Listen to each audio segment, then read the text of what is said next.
D-Day, June the 6th, 1944, the greatest seaborne invasion in history.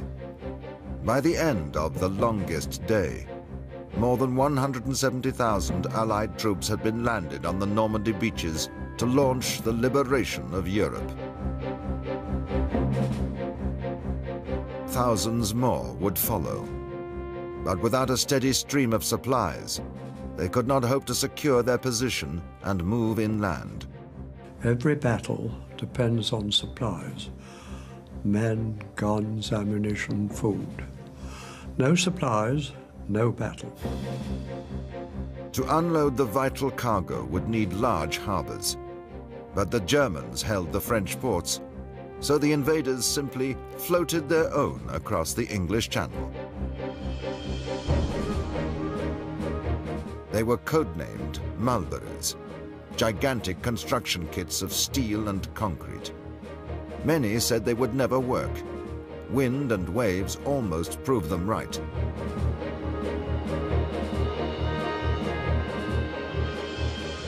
But ingenuity and determination saved the day.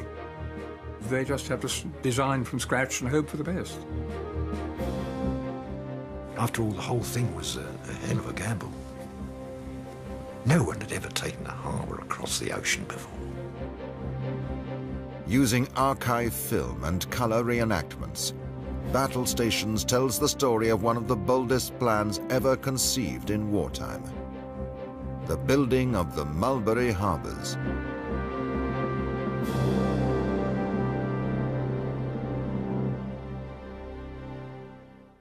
In the summer of 1942, Adolf Hitler seemed invincible.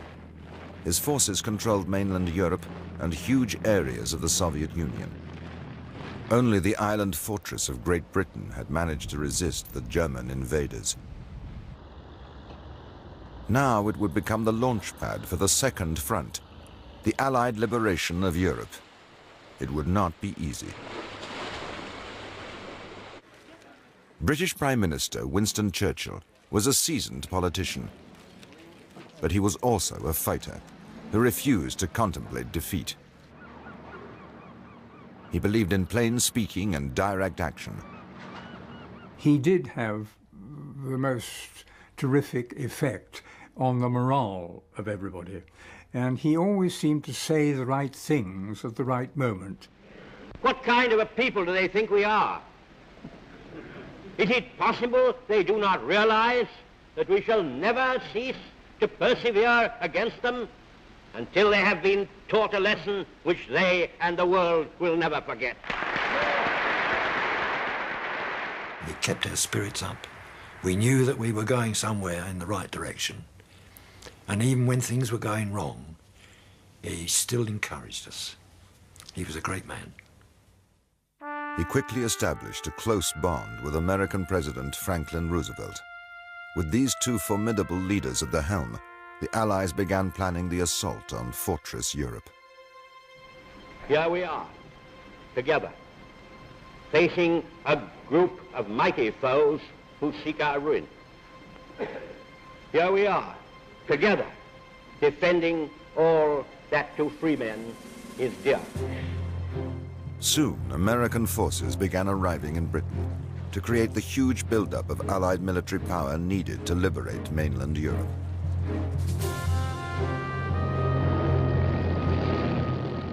Churchill knew that any invasion was likely to involve beach landings in shallow water.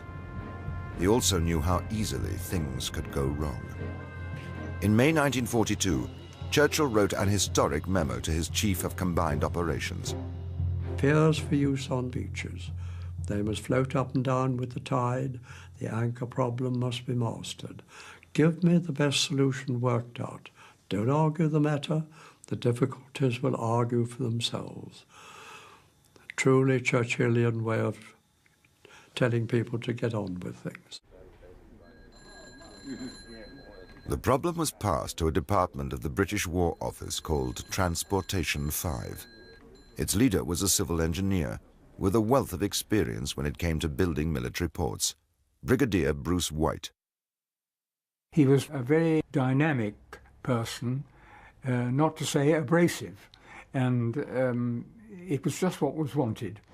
In August 1942, the harbour project suddenly moved to the top of the agenda when Allied forces attempted a seaborne attack on the heavily defended French port of Dieppe.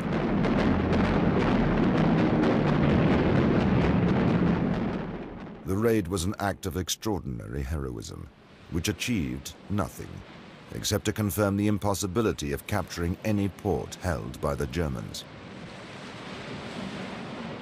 They announced that if we hold the ports, we hold Europe, and they were absolutely correct. And that was the position of the planners in 1942. And they came to the conclusion that unless we can have a port, there would be no invasion. A beach landing with floating piers seemed the only answer. But would they work? Winston Churchill took a keen interest in the progress of his pet project and was constantly pressing for action. They began to realize that, bloody-minded though he was really talking a lot of sense. And he did inspire people to give of their best. In June 1943, the coast of Normandy was chosen for the D-Day invasion, codenamed Operation Overlord. The American military planners believed that the operation could be supplied by landing craft, discharging directly onto open beaches. But Churchill still believed that his floating piers would be essential. In August 1943, he was crossing the Atlantic on board the liner Queen Mary, en route to the Quebec Conference with President Roosevelt. One of the ship's bathrooms was used to stage an impromptu demonstration of the need for a sheltered harbor to protect the unloading operation. Several paper boats were launched in the bath and were quickly swamped by creating waves with the aid of a rolled-up newspaper. But when a loofah was placed across the bath to represent a breakwater, the boats survived the waves, and Churchill was convinced. Now he had to convince the Americans. Unsurprisingly, I think the American military had mixed views about the need for the Mulberry Harbours. General Eisenhower, the Supreme Allied Commander, mentioned in his memoirs that when the proposal was first broached to have Mulberry artificial harbors to back up the Normandy invasion, that it was greeted by hoots and jeers by the assembled military and naval officers. The American chiefs of staff were not very much in favor of it. They thought that they could do a landing over the beaches. They had great experience of their Pacific landings, but those had not been on the gigantic scale of the Operation Overlord. And they really believed that they could do it without a harbour. However, they gave way to Mr. Churchill and said, all right, if you want this project, we'll go along with you. They began to see that the harbour could provide a valuable insurance policy against bad weather, while also avoiding the need to capture a heavily defended French port. And Roosevelt saw no reason to antagonize his closest ally by opposing the British scheme. A joint plan was agreed. The components for 2 artificial harbours would be built in Britain, one for the British and one for the Americans. The top-secret project, codenamed Mulberry, would be given the highest priority. The planners now faced a major challenge. And that was to design the pieces for 2 great harbours, to construct the pieces for the 2 harbours all over the United Kingdom, to assemble the pieces on the English south coast, to tow the pieces one by one through 100 miles of German-infested sea to the French coast, and to plant the pieces at Arromanches in the British sector and at Omaha Beach in the American sector. That was the operation, which was codenamed Mulberry. This gave the green light for development work on a whole series of schemes, some good, some wildly impractical. Tough decisions would have to be made, and made quickly. The invasion was scheduled for May 1944. 2 gigantic artificial harbors, each one bigger than New York Central Park, would have to be designed and built in just 9 months.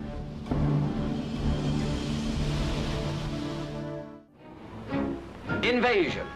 What does it cost? What's the ransom for a continent? Weapons. 18 million tons, 50 million tons. Men. Ships to carry the men. And 2 gigantic artificial harbours.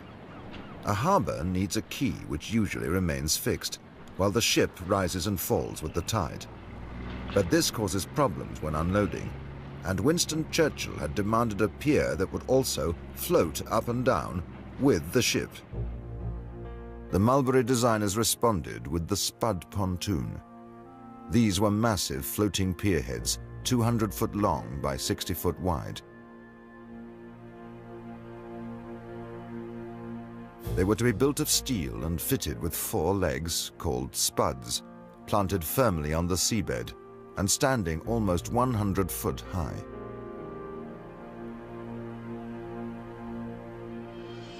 Held in position by the legs, the floating pontoons would rise and fall with the tide. It was new, it was radical, and it was exactly what Churchill had demanded.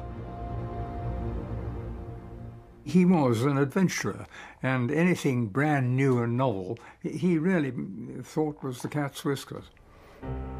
They were a marvellous piece of engineering, and we saw these actually working, and they were extremely good. It was very clever indeed. But the pierhead would have to be linked to the shore by a long roadway, strong enough to carry heavy vehicles and able to survive in a heavy sea. The problem was passed to a talented young bridging engineer, Major Alan Beckett. If you're going to make an invasion on a beach, you've got to get it right. You've got to have the tides right, the water depth right, and the gear right, and so on and so forth. It's no good going along with improvised gear. Within a week, he had designed a flexible bridge span to be carried on floats and produced a scale model to demonstrate how it would work. Normal girder bridges are firmly braced to resist distortion. The secret of Alan Beckett's bridge was its combination of great strength and flexibility. It was designed to carry tanks weighing more than 30 tons, while twisting, rising and falling as it rode the waves.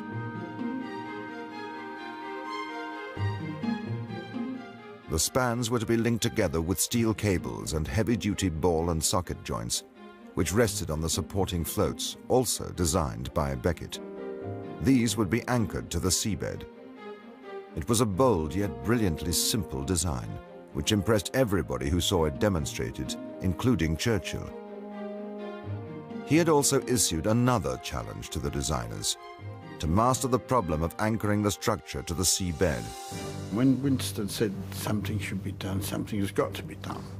And that's the way it works. The challenge was to hold the floating roadway firmly in position without the anchors dragging in rough weather. It was a tough assignment. Once again, it was Alan Beckett who came up with the answer. By experimenting with models made of thin sheet metal, he produced a novel design of lightweight anchor. A full-size version was then passed to the Royal Navy for testing. Much to their surprise, it proved to be far stronger than their own testing equipment. The harder it was pulled, the more firmly Beckett's anchor buried itself in the seabed. It was very clever indeed. And it didn't fail. It worked wonderfully. Churchill's anchor problem had been mastered by a young engineer with an inventive mind. The Royal Navy, for all its long seafaring tradition, could only watch and wonder how on earth the Army had managed to do it. Alan Beckett and the other engineers and designers who were associated with the Mulberry's project were absolutely brilliant in how they did their work. I mean, this was a phenomenal feat of construction, a phenomenal feat in British engineering history. To protect the pierheads and their floating roadways, some form of breakwater was essential. Obsolete ships would be sunk in a line to provide some shelter as quickly as possible.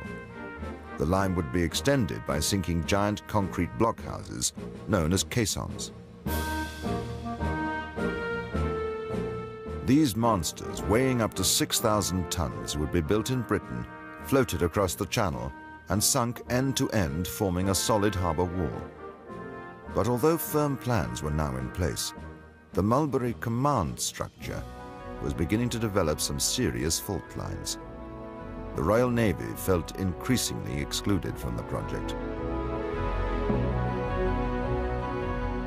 The Navy would originally have liked to design the whole thing, but they didn't. The Army designed the concrete caissons, the Army designed the floating quays, the Army designed the floating roadways.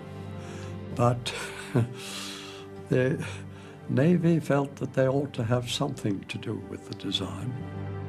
They decided to build floating breakwaters, gigantic cross-shaped tanks, 200 feet long and made of steel. They would be anchored in deep water, forming a protective barrier outside the harbour wall. The Army was not enthusiastic. To help disguise their purpose, the components were given a confusing list of code names chosen at random. Bombardons and phoenixes, whales and beetles, corncobs and gooseberries all went into the making of the Mulberries. I do remember at one planning meeting where quite a senior officer leant over me and said, "I can't remember these code names, write them out in English," which would have been fatal. Top secret, as we used to say lightheartedly, burn before reading. It was so secret. But that was the operation codename Mulberry. With the Mulberry plans prepared, it was time for action. There were now just 6 months left to build it. In May 1942, Mr. Churchill wrote a memorandum on the subject of piers for beaches. A harbour was essential, but if we could not capture one, then we must build our own. We would build great harbour units in England, tow them across the sea, and set them down during the battle off the Normandy coast. Late in 1943, the huge task of constructing the Mulberry Harbours got underway. The plan demanded 147 concrete caissons, 10 miles of Alan Beckett's floating bridge sections, 23 pierheads. The list was endless. Yet the whole vast undertaking was designed to be no more than a temporary solution. Mulberry had a planned lifespan of only 90 days. In the months before D-Day, of 45,000 workers employed on the Mulberry project, almost half were building the concrete caissons, codenamed Phoenixes. It is a remarkable thing that we managed to mobilise so many people.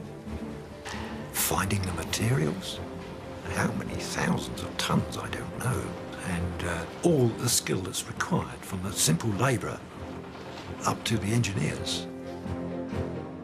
It was quite an achievement to build them, and to build them so quickly. Yet the planners of Mulberry often seemed more interested in obstructing each other than in getting the job done. As the caissons took to the water, the Admiralty claimed that, concrete or not, they were now ships and under its control. Bruce White insisted that they still belonged to the Army and flatly refused to hand them over. Tempers flared and insults flew.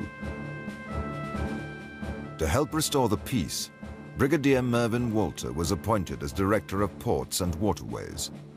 It was a daunting task. Well, I went and saw Brigadier Bruce White that morning, and he told me unless the project was under the control of the Army, not the Navy, it would fail. And after lunch, I had a meeting with the Admiralty, and they told me the whole thing will fail unless you get rid of Bruce White. But whoever was in charge, Churchill had no intention of letting it fail. "Don't argue the matter," he had said. "The difficulties will argue for themselves." Churchill was obviously the dynamic force behind the whole thing, and one felt right down at my level that he really was terribly interested in this thing, and it really would be a very good thing if it succeeded. The pace of the operation was relentless, and work continued round the clock. Many of the pierheads were built in Scotland. They were 200 feet long, 1,000 tons in weight. These blokes weren't like beavers. People who had never been probably in sight of the sea, building and launching boats. But that was the condition in which they were built. And we had 8 months to do it, and we did it. The whole nation seems somehow to be driven by another kind of vim and vitality.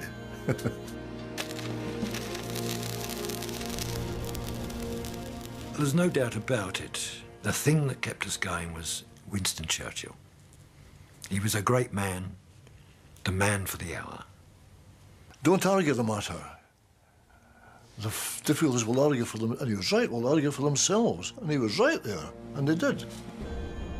I felt that he spoke for the nation. He inspired us. This had to be done. It was demanded of us. And by God, we felt his presence. As long as we have faith in our cause and an unconquerable willpower, salvation will not be denied us. But the pace was beginning to take its toll. Mulberry was straining Britain's industrial capacity to its very limits, and the schedule began to slip. The military planners became seriously worried and made desperate requests for early delivery. The Americans were concerned as the weeks went on in May of 1944 that the materials would not be finished in time, that the organization would not be set in place to bring the material over to France. That was important because the American Seabees, the naval constructionmen who had to install the American Mulberry, needed to train. And obviously the more training one has, the better prepared he is to carry it out. There was very little time toward the end of May to carry out this training. At the beginning of 1944, General Dwight D. Eisenhower had been appointed Supreme Allied Commander in Europe. His task was to finalize the plans for Operation Overlord, now scheduled for the beginning of June.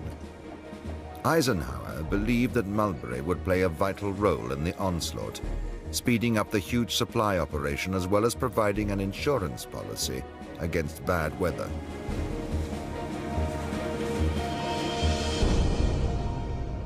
Meanwhile, across the Channel, the Germans were also working round the clock, preparing for the invasion they all knew was coming.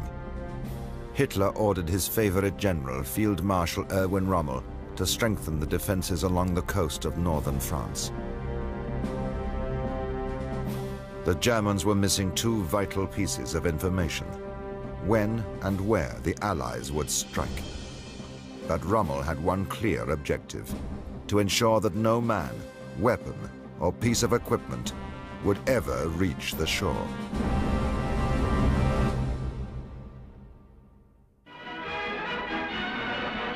Never was any military project more thoroughly prepared than the invasion of Europe.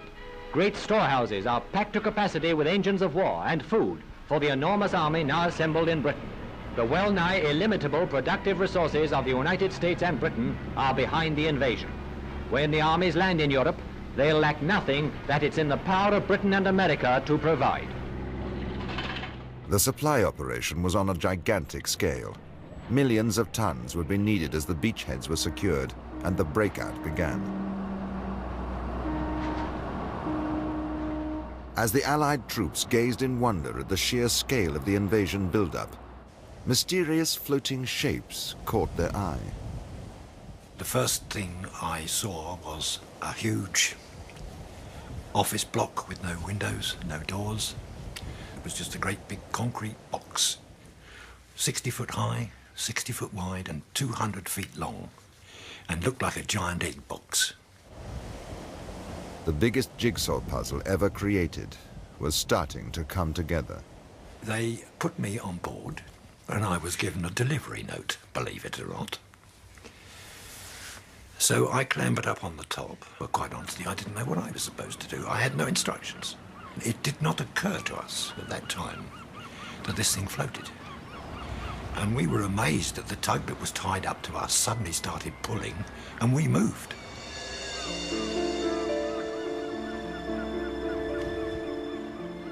Well, having looked round at the situation I'd found myself in, I realised that I was the senior hand. In other words, I was the captain of the concrete. The final destination for the caissons was still top secret.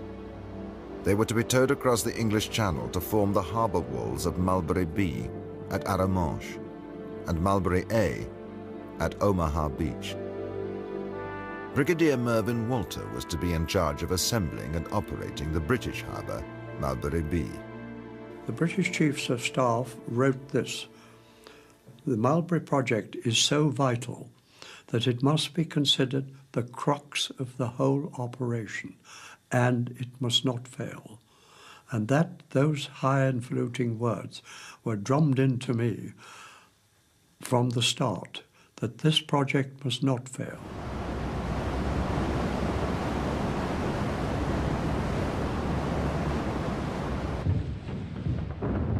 As the first waves of Allied troops hit the Normandy beaches on June 6, 1944, to begin the liberation of Europe, they carried basic equipment and rations for only 48 hours. To back them up and secure the invasion beaches, a huge supply operation was already on the move. It was a wonderful sight. You couldn't move for ships. And obviously something very big was on, and we were part of it. But we still didn't know what part at that point. It was quite a calm sea, but it was a lovely dawn, and the spectacle of these ships in convoy going across, it was really most encouraging. And the aircraft going over above us, plane after plane of the Allies, and gliders. Oh, it was a wonderful sight. If I'd been the Germans, I should have been very worried. And possibly very confused. For behind the warships and the troop carriers of the invasion fleet came a procession of tugs, hauling some of the most unlikely-looking objects ever to put to sea. There's one thing I've never forgotten to this day, and that was, of course, the sound of the waves banging against the side on the front of these caissons.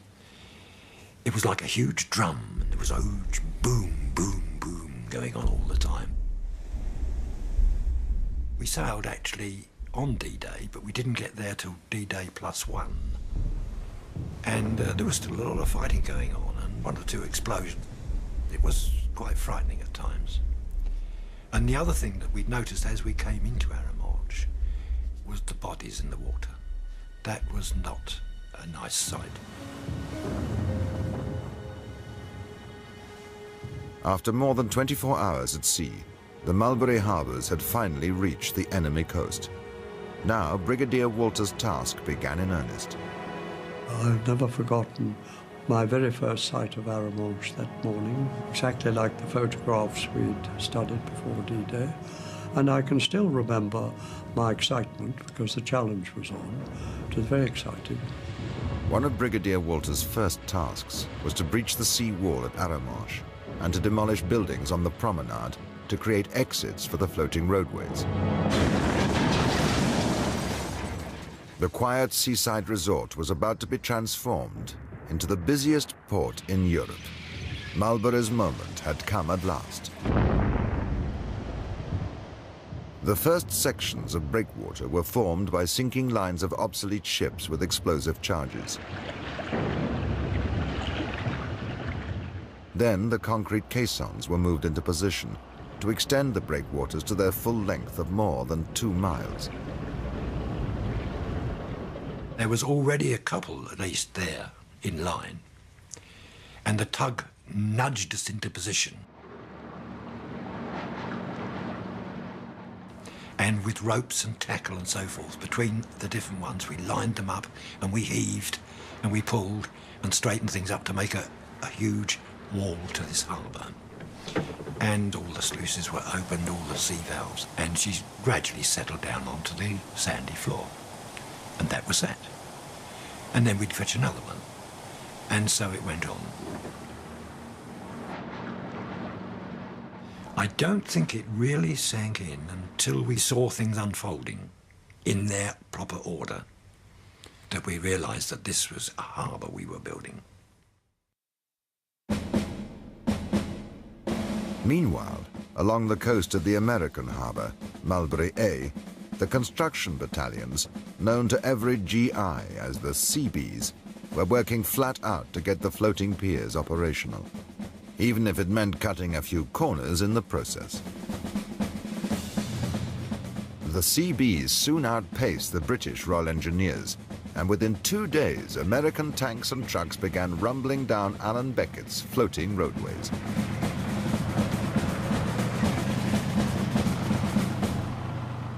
It was a great thrill for me to see it actually, as I thought it would be, built early, immediately after the landing, with very, very little time interval, because that time interval is the time that the enemy will regroup.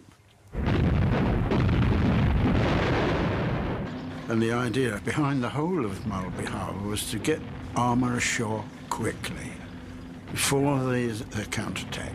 And they did that. They did it so quickly, within 2 days. Incredible? Yes. Even to Americans steeped in traditions of pioneer courage and mechanical genius. Almost unreal, but real enough to the trucks that rolled down the sturdy ramps with their rations, and big guns and shells made in America, on tires made in America. Real enough to the men who are America, and to the 90,000 troops on shore who waited for all these. The Americans did it the right way, handled the thing the way I thought it was going to be handled. The Americans, because they had come to the war with untold resources, were not as conscious of losing this material. It was considered battlefield expendable. So the Americans did not spend the time to anchor the equipment and really lavish concern on it, because once it had served its purpose, that is getting ashore tanks, that was very critical, tanks and equipment for the first 1 or 2 weeks, the Americans were less concerned about the follow-on than the British. At the British harbour, the construction rate was slower, but the work was far more thorough. Mervyn Walter ensured that as each new delivery was towed into position, the whole gigantic construction kit which formed the piers and their roadways was securely lashed together and firmly anchored to the seabed. Unloading from the main pier was just beginning. Then the wind began to blow, and on the 13th day of the invasion, the treacherous sea became Hitler's ally. Unloading on the open beaches ceased, yet somehow or other the work of unloading in the port went on. The American harbour was in a more exposed position than Mulberry B, yet its builders seriously underestimated the power of the ocean, despite urgent warnings from Alan Beckett. Beckett warned them. He said, we must put anchors on every pontoon of our floating roadway. But they thought they knew better, and they only put anchors every 6th pontoon. 13 days after the invasion, the worst storm in living memory hit the coast of Normandy and the Mulberry Harbours. As storm-force winds lashed the Normandy coast, Brigadier Walter's men at Mulberry B now risked their lives to save the harbour they had worked so hard to build. With the roadway doing this and 8-foot waves coming over it, pure purgatory during that time, I lost about 8 sappers drowned, washed overboard, but they stood by. Absolutely wonderful. The lads who were on Mulberry, as far as it had been built then, just worked their guts out to save it. Soon, many of the 300-ton Bombardier floating breakwaters snapped their moorings and began drifting towards the fragile concrete caissons that formed the harbour wall. Unfortunately, they got out of control and they more or less smashed things up. They were no help whatsoever. That was very unfortunate. For 4 days and nights, the pounding continued. I was so tired. My officer said to me, I said every order twice or 3 times to make sure I'd said it right, you know. One was so tired. It was every man jack of that port construction force threw his heart and soul into saving the harbour.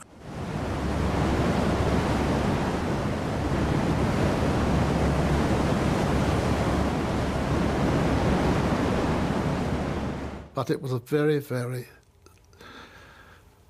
testing time.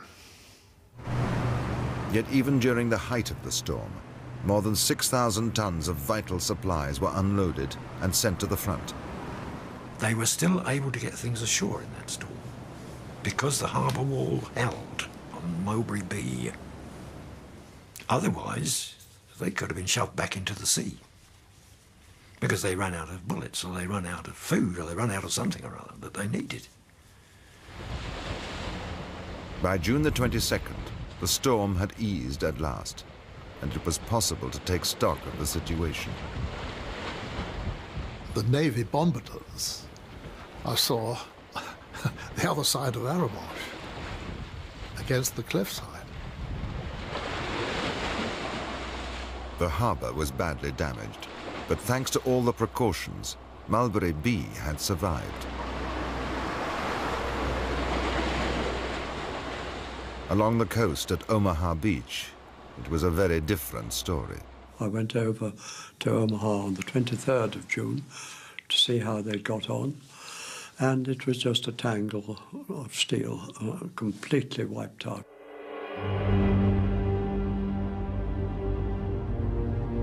The floating breakwaters had come crashing in to shatter the concrete caissons of Mulberry A. The poorly anchored floating roadways had also broken free and drifted into a tangled mass of twisted steel. 2 entire pierheads had been swept ashore.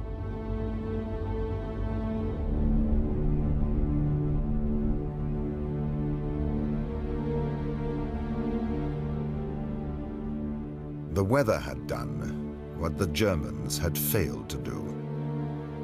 Eisenhower was left with no choice. The floating piers at Mulberry A would have to be abandoned. Their surviving sections could help restore Mulberry B, but the damaged harbour wall still provided enough shelter to unload ships directly onto the beach, and huge quantities of supplies continued to come ashore in spite of the devastation. As the British harbour at Aramosh was reinstated, a steady stream of vital war materials poured from the holds of the freighters and landing ships that now shuttled across the English Channel. It was really most encouraging, because up to that moment there had been sporadic landings of stores, but nothing very much.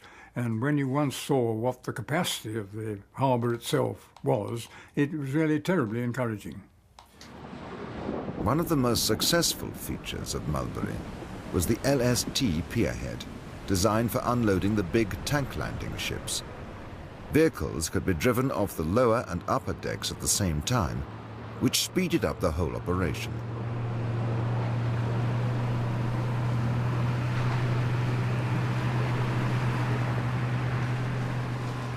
And Mulberry also provided shelter for the versatile amphibious trucks known as ducks, which were able to operate a non-stop shuttle between the ships and supply dumps inland.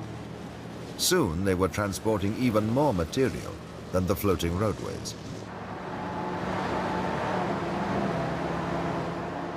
2.5 million personnel passed through the harbour both ways. 500,000 tanks, guns and vehicles came down Allen's floating roadways, and over 4 million tons of supplies came through the harbour. If it hadn't been for Mulberry, there would have been a devastating gap in the flow of supplies to the armies on the ground. And what effect that would have had, I don't know, but it would certainly have slowed up the advance. It might even have caused some tactical disaster. Winston Churchill's floating piers had ultimately done the job, and Mulberry soon became known simply as Port Winston. He came to inspect the Mulberry Harbour, and of course I gave him a cracking salute, and he said, "Well done, my boy." At that moment I was up in the clouds. For the first time in history, a harbour had been built in sections, towed across the sea, and set down during a battle on the enemy's shore. Throughout the summer of 1944, stores continued to pour through the harbour at Arromanches before it finally ceased operations on November the 19th. By this time, the Allied advance had reached Holland and the major port of Antwerp had been captured. During the breakout phase, and this is from June all the way through November of 1944, Mulberry B kept functioning and kept equipment and wheeled vehicles, supplies were coming ashore through Mulberry B and then pumped forward to sustain the offensive that ultimately defeated Germany. Supreme Allied Headquarters said this of Mulberry B. Mulberry B did far more than the job for which it was intended, and in spite of storms, far greater than those for which it was designed. It is the success story of a military and naval operation unsurpassed in the history of warfare.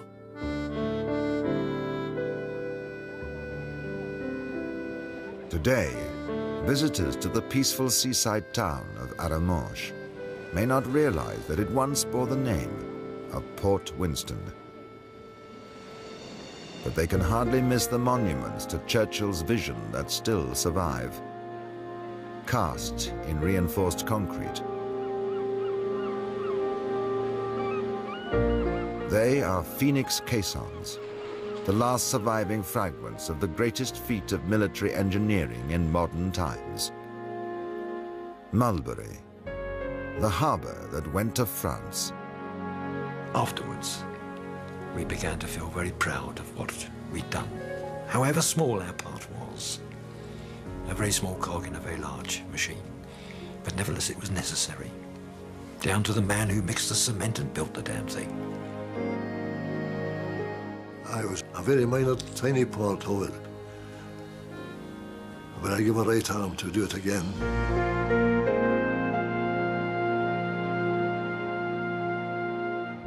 We are all extremely proud of being Normandy veterans because of the success of the whole thing. It was an amazing feat, an absolute amazing feat.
Early in February 1944, I was serving in Delhi as Director of Transportation, Southeast Asia Command, under Admiral Mountbatten. And one never to be forgotten early evening, I received a signal which said, "Report to the Director of Transportation War Office immediately." I naturally wondered whether my sins had caught up with me, because it was a very peremptory signal. Anyhow, 2 days later, or 2.5 days later, it took that time in those days to go from Delhi to London, via Cairo, Malta, Gibraltar, and so to England. I arrived in London and found myself posted as the Director of Ports and Inland Water Transport of the 21st Army Group, which was the British and Canadian half of the operation. My task as Director of Ports and Waterways was, one, together with the Navy, to plant the harbour, which was codenamed Mulberry, at Arramost. 2, to discharge the supply ships all along the British and Canadian beaches. 3, if possible, to open the French ports of Port-en-Bassin, which was on our right flank, and Ouistreham, which was on our left flank, if possible, to open those ports, and also to operate the Ouistreham-Caen Canal as a line of communication. That was how I came into the operation. Well, as you know, every battle depends on supplies: men, guns, ammunition, food. No supplies, no battle. That's the basis of war. And when the planners were planning, I call it the invasion, in 1942, the question of supplying the forces over the beaches was a very serious problem. They decided, on looking at the problem, that they dare not risk an invasion which depended only on supplies coming over the beaches. And there were 2 reasons for this. On the Normandy beaches, there's a 23-foot rise and fall of tide. The tide goes out half a mile at low tide. Now, you can only discharge a landing craft to the beach an hour or so either side of high tide, otherwise you'll be, depending on your draft, but otherwise you'll be grounded. Now, that meant that the hours in which you could discharge supplies was very limited. Not 24 hours, but just the limit at either side of high tide. And that would be insufficient to support a major battle at its start. That was one reason. The second reason was that in the event of a storm, you can't discharge over the beaches at all. And in the event, as it so happened, there was this unexpected gale which started on the 19th of June and raged for 4 days, and no supplies came over the beaches. Now, had we been dependent on the beaches, the battle could have dried up. So that was the position the planners found themselves in 1942. We dare not risk having an invasion which depended only on supplies coming over the beaches. And there was only one solution to that, and that was to have a port which could operate 24 hours a day at all states of the tide. Now, the Germans knew that, and so they fortified the French ports very heavily. They prepared them for demolition to make sure that even if you captured a port, you wouldn't be able to use it for 2 or 3 weeks, which is what happened when Cherbourg was captured. And in fact, at the time, they announced that if we hold the ports, we hold Europe. And they were absolutely correct. And that was the position of the planners in 1942. And they came to the conclusion that unless we can have a port, there would be no invasion. Well, one day, after a morning of meetings with Captain Petrie, he and I went to the In-N-Out Club in Piccadilly to lunch. He was a member and he took me to lunch. And it was customary in those days when you went out to lunch to take your locked black bag, the ordinary standard issue, with all your documents in it, and to put them under the table between your legs to try and remember that they were still there. Well, we had our lunch. We got up and went back to Norfolk House, which was about a quarter of a mile. It's in St. James's Square. He'd brought his bag, but I'd left mine behind. And I can still, to this day, tremble as I remember my feelings that morning when I rang up the club, and the hall porter, in a very calm voice, I said, "I've left a bag." But, "Yes, sir, thank you very much. We found a black bag, and it's here in my, I can't tell you my relief to know that it was there. I literally, I'm not exaggerating, ran the quarter of a mile. Don't know what anybody thought of me, seeing a galloping brigadier, but from Norfolk House to the club to retrieve the bag. It was still locked, and I opened it and checked the documents that I'd had for the meeting. I reported to intelligence, thinking and hoping, literally hoping, that I would go to the tower and be shot, because the strain was so terrific. Because in the bags were plans which showed where the landing would be in Normandy, not the Pas de Calais. Well, I moved down to Selsey, lived in a beach house there for about 3 days before D-Day, and then embarked with Captain Petrie and his ship, HMS Aristocrat. We embarked at 2:30 in the afternoon of D-Day in his ship, HMS Aristocrat, very highly noble ship to embark on, and we arrived offshore in the darkness next morning. And I've never forgotten, well, I've often looked back at my very first sight of Arromanches that morning, as it was, exactly like the photographs we'd studied before D-Day. And I can still remember my excitement because the challenge was on. It was very exciting. And that's how I arrived there.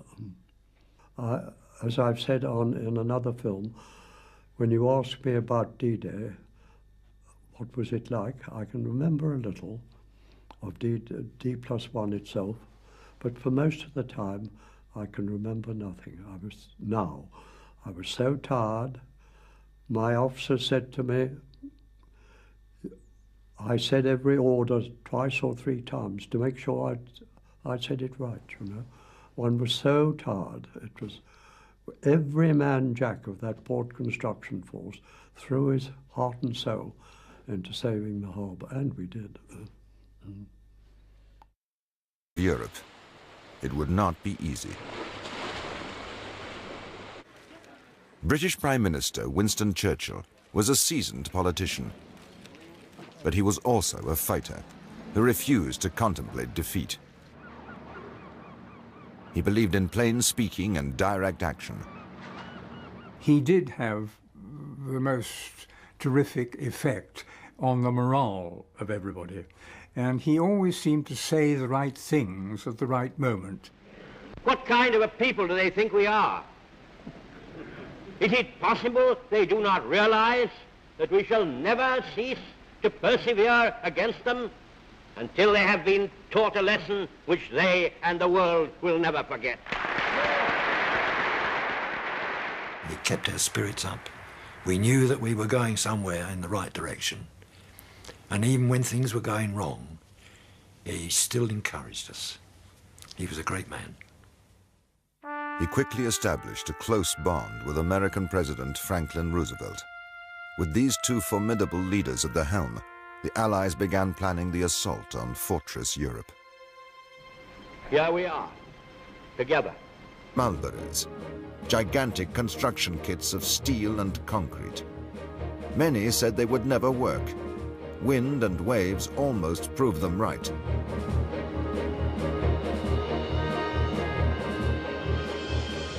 But ingenuity and determination saved the day. They just have to design from scratch and hope for the best. After all, the whole thing was a hell of a gamble. No one had ever taken a harbour across the ocean before. Using archive film and colour reenactments, Battle Stations tells the story of one of the boldest plans ever conceived in wartime. The building of the Mulberry Harbours.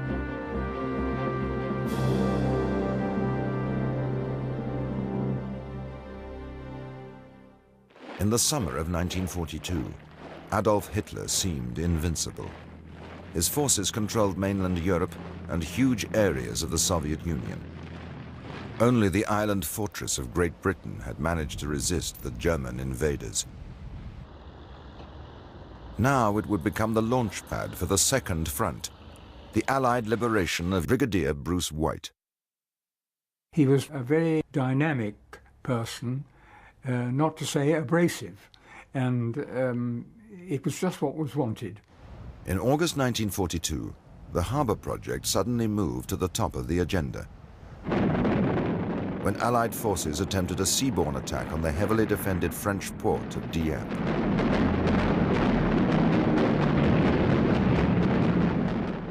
The raid was an act of extraordinary heroism, which achieved nothing, except to confirm the impossibility of capturing any port held by the Germans.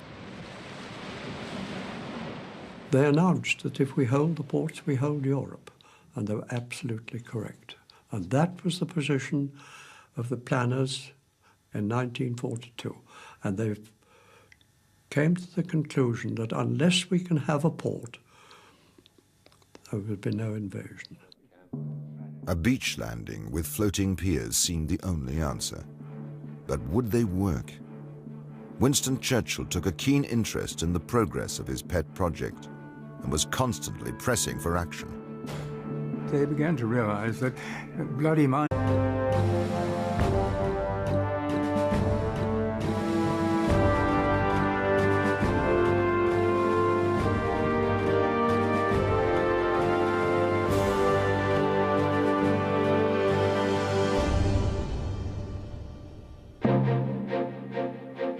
D-Day, June the 6th, 1944.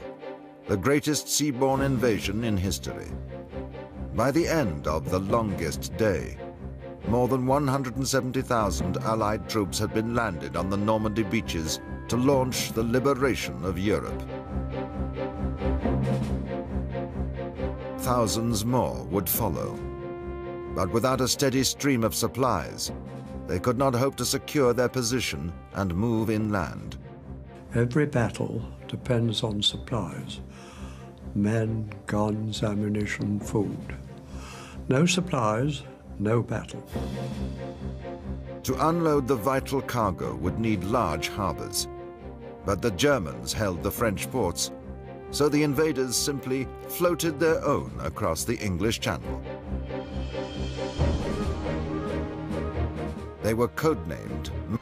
Facing a group of mighty foes who seek our ruin. Here we are, together, defending all that to free men is dear. Soon, American forces began arriving in Britain to create the huge buildup of Allied military power needed to liberate mainland Europe.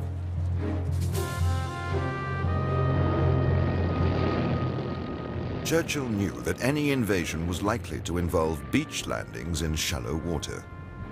He also knew how easily things could go wrong. In May 1942, Churchill wrote an historic memo to his Chief of Combined Operations. Piers for use on beaches. They must float up and down with the tide. The anchor problem must be mastered. Give me the best solution worked out. Don't argue the matter. The difficulties will argue for themselves. A truly Churchillian way of telling people to get on with things. The problem was passed to a department of the British War Office called Transportation 5. Its leader was a civil engineer with a wealth of experience when it came to building military ports.